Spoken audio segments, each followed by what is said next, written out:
Hello, welcome to Chronicling America, a database brought to you by the Library of Congress and the National Endowment for the Humanities. This database looks at historical newspapers from across the United States. Today I'm going to show you how to do an advanced search of this database. To start from the home page, we're already set up to do the most basic search, and then there's a tab for the advanced search as well as a tab for all digitized newspapers, which is much more of a browse. We'll select the advanced search tab. Here we're brought to a page of filters. These filters help narrow in your searching. A lot of these are an expansion of that basic search. In the basic search, you can search all states or one state, but by holding down the control button, you can search numerous states. So now instead of 1 or 50, you could say search 3 states. The same can be done with newspapers. You can search all newspapers or one specific newspaper, or hold down that control button and search numerous ones. To go back to the default, just release the control button and click within the box. Another expansion on the basic searching is the date range. You still have the years of 1789 to 1943, but you can also search very specific months and dates as well.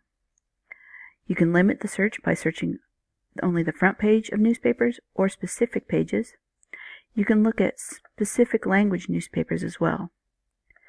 You also have a different way to search certain keywords.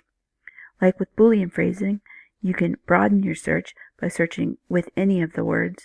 You can narrow your search by searching within the with all of the words box. You can search certain phrases with the phrase, or you can use the with the words within blank words of each other. This helps search articles that mention different keywords. I'm going to search one of my favorite subjects, which is Wyatt Earp and Doc Holliday, and search Earp and Holiday within 5 words of each other. So hopefully we'll get some articles in which they're both mentioned. After searching everything else at default, we're given 77 results containing Earp and Holiday. This first newspaper, the Tombstone Epitaph, looks pretty interesting. The newspaper shows where the names are mentioned in a highlighted spot. We'll close in on the article, and here we see the hearing of the case of the Earps and Holiday came up before Justice J.B. Smith and the district courtroom yesterday morning. So here we have a primary source straight after the shootout at the OK Corral. This to me is really a cool look at history. Let's go back and do another advanced search. I'm going to look up another one of my favorite subjects, which is Abraham Lincoln. I'm going to specifically kind of look at his death. So we're going to search the words Abraham Lincoln, and I'll start by searching 1865, which was the year he died. One of the things we're going to learn really quickly is how broad 1865 is, because it wasn't just the year he died, but it was also the final year of the Civil War, so he would be mentioned often. Another thing about these date ranges is it has grayed out everything before 1865, just so you don't confuse yourself and start looking for things that don't exist. You can't do a search for 1865 to 1857. So we're going to look at 1 year in Abraham Lincoln and see how many articles come up. Here we have 4,285 articles, and that's a whole lot. So we're going to keep on narrowing in. So back to the advanced search, we still have Abraham Lincoln as well as the year, but now instead of looking at just the year, we're going to look at the month of his death.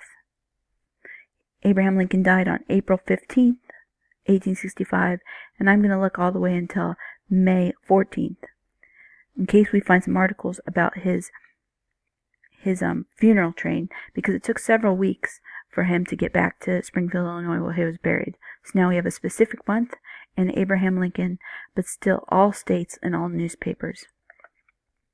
We'll search that, and we've gone from that 4,000 number we had to 969 articles.